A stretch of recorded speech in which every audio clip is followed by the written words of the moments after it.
This long-awaited video was and is sponsored by the Magic Candle Company. Visit magiccandlecompany.com and use offer code OFFHAND15 for 15% off your purchase. And now, Epcot.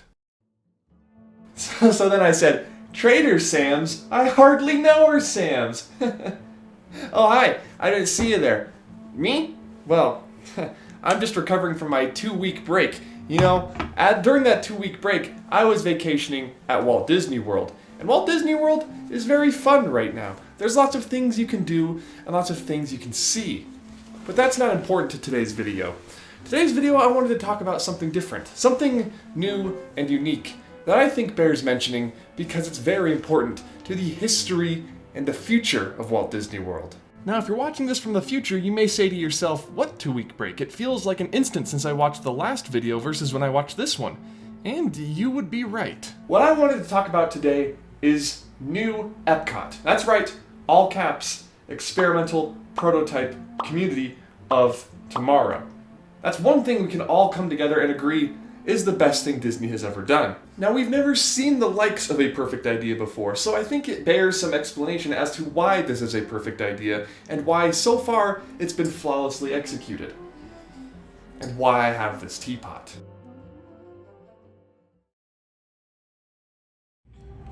From the beginning, Epcot has pushed the limits of possibility. It began as a place that would always be in the state of becoming. Through the years, it's transformed, evolved, and today, it is a place where by the power of human imagination and the magic of Disney, the very idea of what's possible is on the brink of a new age. Imagine an Epcot that inspires us all to see and do more.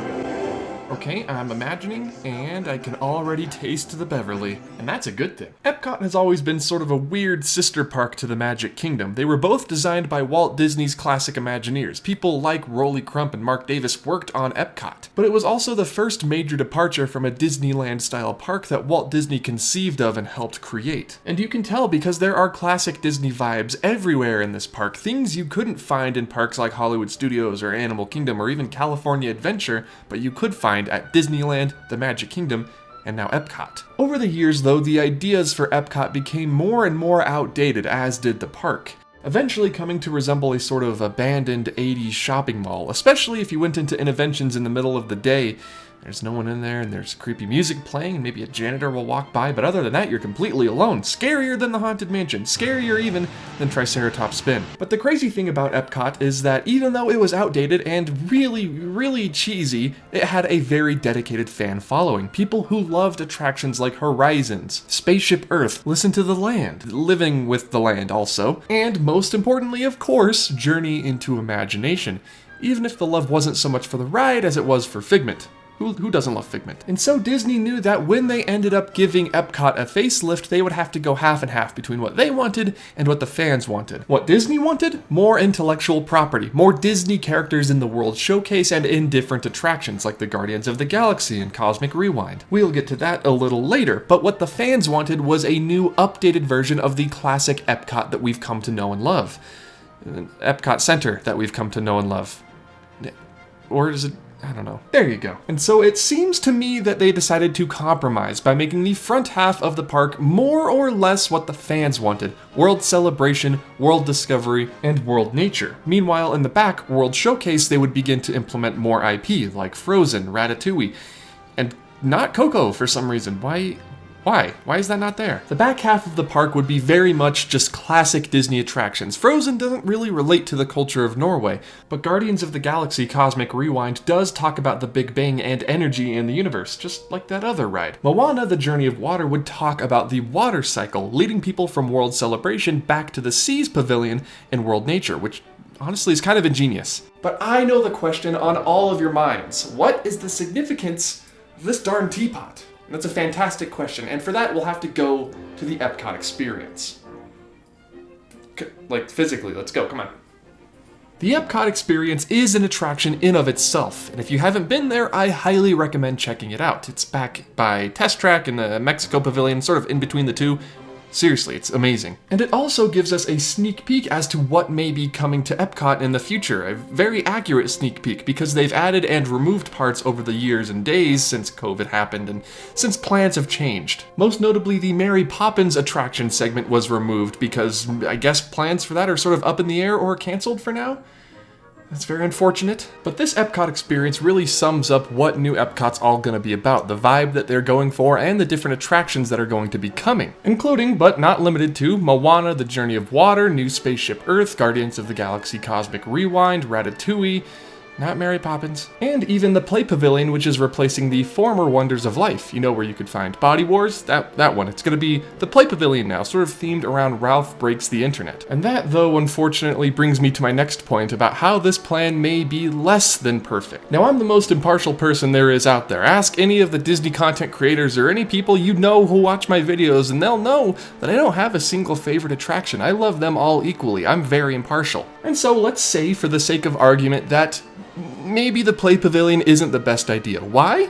Let's talk about that.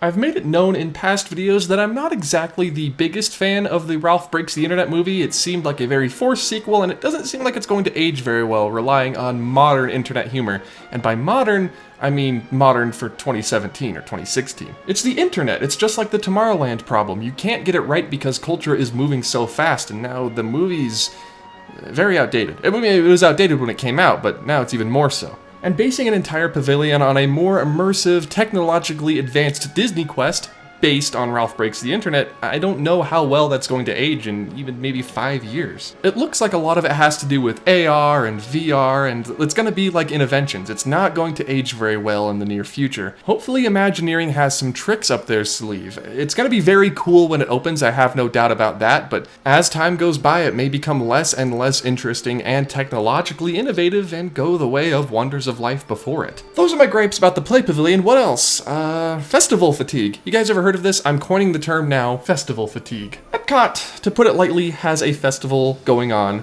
very, very often. And by very often, I mean like 90% of the year. And while I'm a massive fan of every single festival, Flower and Garden, Food and Wine, holidays, arts, they're all fantastic, it's getting a little repetitive, I think. The artists and the acts, they always do a great job, but as festival after festival after festival goes by, it seems the offerings for food, the most important part of all the festivals, it's pretty samey. Oh look, you can get a filet mignon at Canada. And you can also get some tacos in Mexico that you can get all the time. This one's got a special sauce on it though. It's getting pretty old at this point, if you ask me. But when Disney announced new Epcot, they showed a brand new festival center. Not the Odyssey and not the old Millennium Village, but instead a brand new dedicated building in the middle of Future World, or World Celebration. Since then, because of COVID, plans have been sort of drawn back and reined in a little bit, and the festival center, the future hangs in the balance. I think Disney was going to rejuvenate festivals as we see them today, with new activities and exhibits, maybe even small attractions based around these festivals in the festival center, but since it's been canceled, nobody really knows what they're going to do with festivals in the near future, or even in the far future. It could just stay the same, and we have to deal with all those stalls and all those lines year round. Not a bad thing per se, I do like the festivals, but it needs something. And now back to new Epcot being perfect, because it is. That last segment didn't mean anything. Disregard it. It's perfect. You guys ever heard of Figment? Oh, he's just Epcot's mascot and one of the most recognizable original theme park characters of all time. If not the most recognizable, you may have heard of him.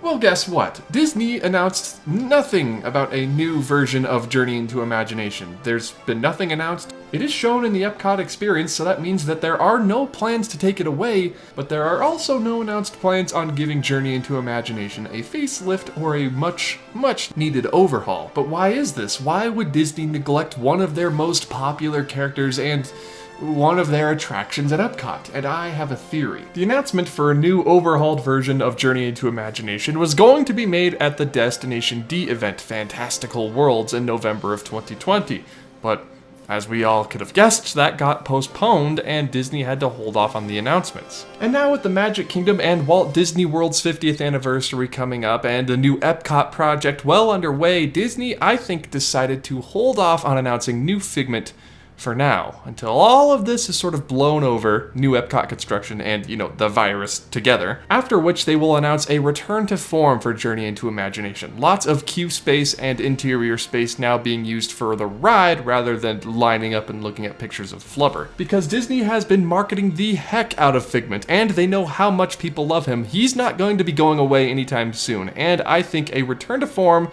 with the Dreamfinder and Figment returning together is very much in the cards for the future. It's just a matter of Disney announcing it. But what will... Up here, please. Okay, good. What will this new Epcot look and feel like? What is the mood they're going for? What can we expect with this brand new transformation of a classic Disney park? And for that, I'll have to point you in the general direction of the only completed piece of new Epcot we have to this very day. It's behind me. It's the entranceway where you scan your tickets. The Epcot entrance used to look like this. I know, terrible, right? They have since moved all the gigantic tombstones to outside the park, and the middle is now open with plants, shrubbery, trees for shade, most importantly, and a cool new lighting package, as well as the re-edition of the opening day Epcot Center pylon fountain, the coolest thing you've ever seen in a theme park, right there. Don't even have to queue in line to see it. It's fantastic. Why'd they take it out? I don't know. Disney does stupid things sometimes. Remember the rocket rods? And in addition to that, on either side of the fountain, you have different flags representing attractions and pavilions at Epcot, or ones that are coming soon to Epcot. And yes, even classic pavilion flags like World of Motion, the Seas, the Land, and Spaceship Earth. And yes, even the music that they play in the entryway, the brand new music loop, is a worthy successor to the original entrance loop that I actually am playing in the background right now. The old one, not the new one. So if you're looking for a glimpse as to what could come to Epcot and what is coming to Epcot, I'd say just stand right there in the entranceway and take it all in. The lights, the pillars, the amazing music, the plants, and the spaceship that looks like a golf ball, all of it really helps add to that brand new Epcot feel. But I think it's time. I think I owe you guys an explanation. I think it's time to come clean. What about the teapot? No, this isn't important. I'm telling you guys why I'm a massive fan of new Epcot, and the answer to that is, well, it's pretty easy. It's pretty simple. Jack Black may be the new announcer for the new version of Spaceship Earth. I'm just going to leave it at that. Imagine a world where Jack Black narrates Spaceship Earth. And if that thought makes you feel dirty, don't worry. I have a product for you. You can see where this is going. Why not wash your hands with some amazing foaming hand soap? And it's not just any hand soap. Everybody know, this is special hand soap. This is Floridian hand soap. Not just because it's from Florida, but also because it smells just like the Grand Floridian at Walt Disney World. How do they do that? How do they capture the essence of the Grand Floridian? Who's they? I'm glad you asked. Over here, come on. I think we're coming up on it now. Yes, this is definitely it. Everybody, this right here is the website for the Magic Candle Company. This is the place where you can buy all of these candles, or bath bombs, or hand soaps, all of them that you want. And you can use the offer code OFFHAND15 to get 15% off. Look at that. What thing on Haunted Mansion? What? That's my favorite ride. And if you guys want a candle to make your house smell like the Haunted Mansion, head over there and use offer code OFFHAND15 for 15% off your purchase. End of the video. Does anyone else feel like the Soarin' song has been going on for like 30 hours? Just me? Okay. Everybody, thank you all so much for watching this video. I hope you enjoyed it. I took sort of 2 weeks off. I took 1 real week off, and then I was at Walt Disney World for the other week filming stuff and doing other things. You may have seen my Triceratops spin video. If you haven't, go check it out. It's amazing and super awkward. I love it. Had a lot of fun. I tried out some vlogging. I don't know if it went very well, but you guys may see the fruits of that later. And I rode a lot of fun rides. I got to sit in the front of the monorail. It was super cool. I did not drive it. I did not ride in the front of it. I just got to sit down, and then I left. Maybe I'll do a trip report video. If you guys would like to see that, please let me know, because that's kind of a vlog, kind of just like a reporting on what happened while I was there. The last day I was there, they actually lifted the mask requirement for being outside, which is really interesting. Either way, everybody, I'm glad to be back. I have so many ideas for some future videos. I'm excited and I'm ready to start working again, and I hope you guys are all ready to see more content in the pipeline. Make sure to check out the links in the description for video credits, the magic candle, of course, and if you want to watch the Foolish Mortals podcast, that is also going to be in there as well. New episodes coming out soon. That, I think, about wraps it up for today, everybody. We're closing in on 15 minutes. I'm so proud of myself. Thank you all so much for watching, and I hope to see you in the next video, be that a trip report, a history report, or something else. Goodbye.